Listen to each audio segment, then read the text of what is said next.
Hello' everyone, আকৌ আহিলোঁ দেই নতুন ভিডিঅ' এটা লৈ।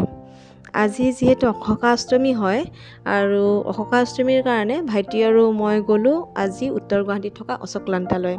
আৰু যোনে যোনে আমাক চিনি পায় চবেতো জানেই ন, পাপা ঢুকুৱা বেছি দিন হোৱা নাই আৰু আজিৰ দিনটোতেই অস্থি বিসৰ্জন দিয়া যায়। তো সেইকাৰণে মই আৰু ভাইটি গৈ উঠিলোঁ অশোকলান্তাত আমাৰ পুৰোহিত গ'ল আৰু তেওঁ কিছুমান নীতি নিয়মৰ দ্বাৰা পাপাৰ অস্থিটো ধুনীয়াকৈ বিসৰ্জন দিয়া গৈছে।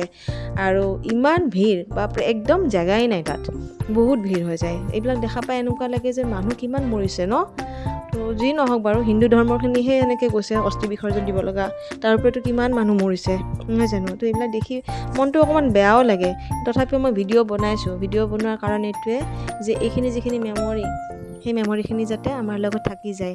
আৰু মই মোবাইলত ৰাখি দিলেতো মোবাইল কেতিয়াবালৈকে হ'লেতো ফৰ্মেট কৰিব লাগিব ন, হেং মাৰা আৰম্ভ হৈছে। তো সেইকাৰণে মই কৰিলোঁ কি, ভিডিঅ'টো বনাই মই মোৰ ইউটিউব চেনেলত থ'ম আৰু FBত মই এইটো শ্বেয়াৰ কৰি থৈ দিম, যাতে কেতিয়াবা মনত পৰিলে এই মেমৰিজবিলাক আকৌ চাব পাৰোঁ। তো কিছু মেলাও হৈছে, মেলাবিলাকৰ মাজে মাজে আমি দুটা আহিলোঁ আৰু নিমিৰ কাৰণে সৰু সুৰা কিবা কিবি ল'লোঁ আৰু। তো এনেদৰে আজিৰ দিনটো পাৰ কৰিলোঁ। আৰু পাপাৰো কিছু ভিডিঅ' মোৰ লগত আছে, যিখিনি মই ফেচবুক আৰু মোৰ ইউটিউব চেনেলত থৈ দিছোঁ। সেইবিলাক চাই এতিয়া এনেকুৱা লাগে যেন পাপা মোৰ লগত সদায় আছে। তো এইখিনি আৰু আজিলৈ এৰিলোঁ বাৰু। ভিডিঅ'টো চাব লাষ্টলৈ যদি টাইম থাকে। Okay, bye bye.